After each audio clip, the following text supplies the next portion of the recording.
Okay, bye. I go here.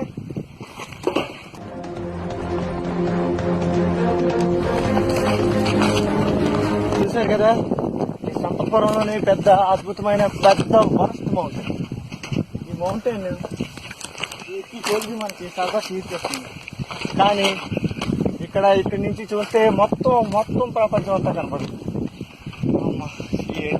ఏటి మనకి ఏది దారి తినేవి కనపడలేదు. మనకి ఏటి పరిస్థితి ఏంటి, ఎక్కడికి వెళ్తున్నామో తెలియట్లేదు. కనీసం తాగడానికి కూడా నీళ్ళు లేవు. ఏంటి అద్భుతమైన చెట్టు.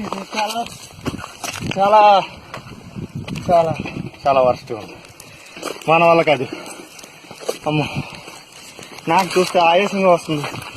ఆయాసం వస్తుంటే నేను ఇంకా నడలేకపోతున్నాను. కానీ ఈ కొండ చూశారు కదా, ఈ కొండకి దారి లేదు, తిండి లేదు.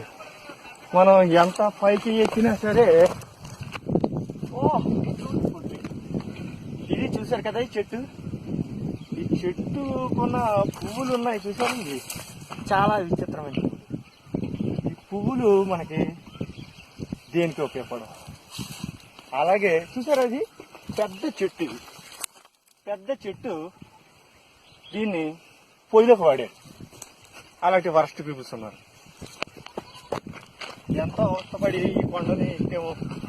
ఎక్కిన తర్వాత చూశారు కదా, ఇది బ్యూటిఫుల్ గ్రావెల్ అన్నమాట. ఇది బ్యూటిఫుల్ గ్రావెల్. ఈ గ్రావెల్లోని ఈ మాత్రం స్టోన్స్ ఉంటాయి. ఈ స్టోన్స్ చూసి వాళ్ళకి కొవ్వురాళ్ళలాగా ఉంటాయి, కానీ కొవ్వురాళ్ళతో.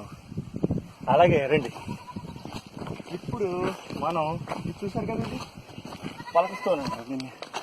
ఇది పునాదుల్లాగా అది వాడతారు. అంటే మనం ఇల్లు అది కట్టుకోవడానికి, చేయడానికి అన్నిటిగా వాడతారు. కానీ ఈ రాయిని కూడా ఒక రేటు ప్రకారంగా అమ్ముతున్నారు జనాలు. అలాగే తీసుకుంటున్నారు. మరి ఏం చేస్తున్నారు చూసారా? ఇలా రండి, ఇలా చూసారా, ఇది ఒక అద్భుతమైన రాయ. ఈ రాయిని మనం వాటర్లో కడిగి దాన్ని బాగా పరిశీలిస్తే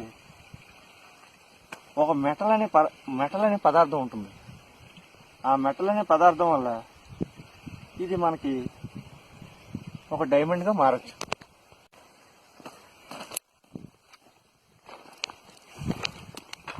ఏంటి చెట్టు ఏంటి ఇంత భయంకరంగా ఉంది? ఈ చెట్టు చూసారా, ఇది చెట్టు. ఇది ఇంట్లో కూడా పెంచుకోవచ్చు. ఇది ఎలాంటి చెట్టు అంటే, ఇది ఒక పువ్వు పూయదు, ఒక కాయ పూయదు, కొండల మీదే పనికొస్తుంది. దాన్ని బట్టి అర్థం చేసుకోండి. చూసారు కదా, ఇది ఒక అద్భుతమైన ప్లేస్ మాట. ఈ ప్లేస్ కనబడుతుంది చూసారా, అది చూసిందల్లా థిక్కెస్ట్ ఫారెస్ట్ మాట.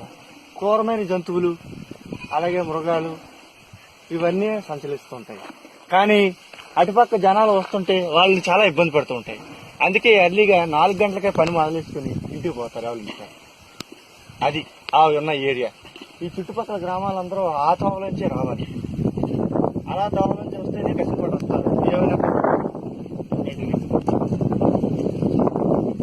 చూసారు కదా, ఇది ఒక సూర్యకొండ అంటారు. దీన్ని సూర్యకొండ అంటారు. కొండ మీద ఎక్కితే మళ్ళీ దిగడం చాలా కష్టం. ఎక్కడానికి మార్గం లేదు. అలా చుట్టూ తిరిగి అలా వెళ్తే ఎలుగుబంట్లు కూడా ఉండొచ్చు.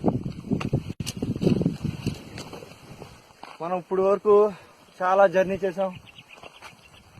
ఇప్పుడు కనీసం 10 నిమిషాలు విశ్రాంతి తీసుకోవాలి.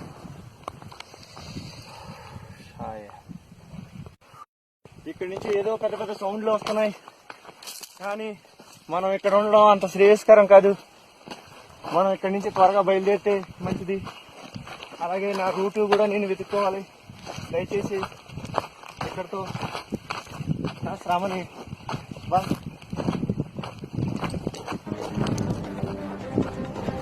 చాలా డేంజర్.